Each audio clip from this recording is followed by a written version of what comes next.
So up to now we've been talking about indefinite loops, and that's the use of the while keyword that just runs until some logical condition is false or you hit a break.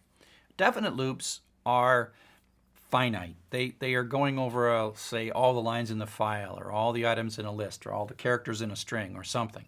And for this we use the for construct. And it's more predictable, and it's easier even to validate them because we have a set of things that we're going to go through, and it might be a lot, but we're going to go through all the things in the set. So here's a little loop, the for loop. So the for is the keyword, and so while was the keyword for indefinite loops, and for is the keyword for definite loops. So the first thing we see in a for loop is we see the iteration variable is explicitly just part of the syntax. I is, you can pick any variable you like. I happen to pick I, and everyone picks I for integer iteration variables. In is another Python reserved word. And then we have various forms of collections.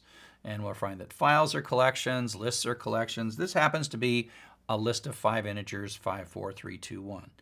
And what we're doing in this for statement is we're saying, and again, it's like it's got an indented block and you got a de-indent, so the block does this stuff. I don't know, one of these days I'll stop writing all those little pictures. I can't help it.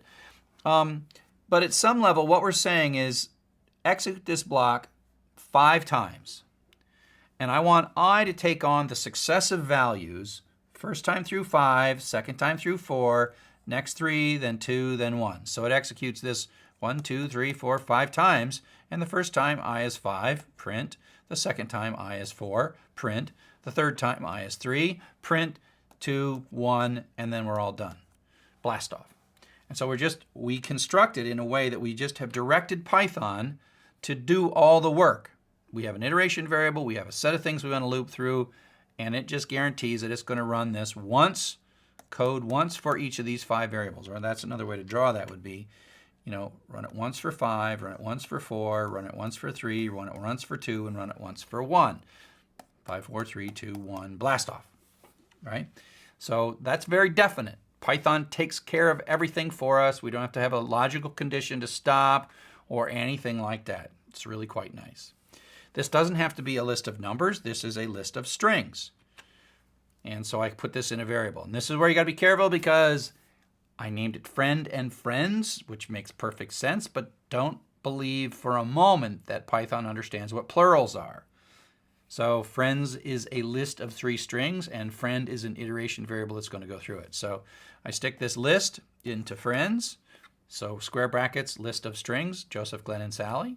And then I have this iteration variable friend that's going to go through each of the strings in friend. So that means that friend is going to go once Joseph. The next time it's going to run the loop again with Glenn. And the third time it's going to run the loop with Sally. And so it says, Happy New Year, Joseph. Happy New Year, Glenn. Happy New Year, Sally. So you know that this code's going to run 3 times, and friend is going to take on Joseph, Glenn, and Sally in successive iterations through the loop. So you can think of the for statement as sort of a complex thing. It is dealing with the fact of when it's time to continue and when you're done. It knows about that, and it also sets I to the new value. So it's like, are we done yet? No. Move I ahead to the new value. Print it. Are we done yet? No. Move I to the new value, then print. On and on and on. Oh, now we're done.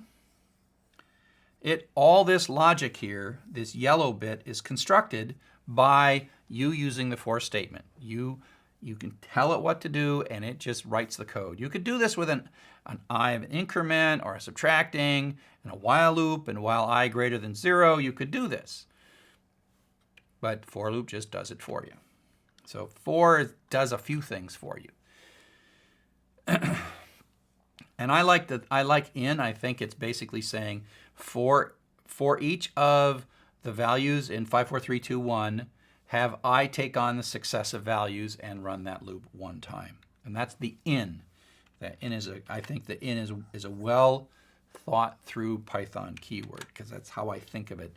If you're a math person, think of it, the member of function. I think that's the member of. Boy, it's been a while since I did set theory. I think that's member of. So here's an interesting thing. You can kind of you certainly can think of this as an iteration, but at some level, it's really just a contract that says, run this code 5 times with I taking on the value. So you hardly know the difference between it saying I equals 5, print I equals 4, print I equals 3, print I equals 2, print I equals 1, print I.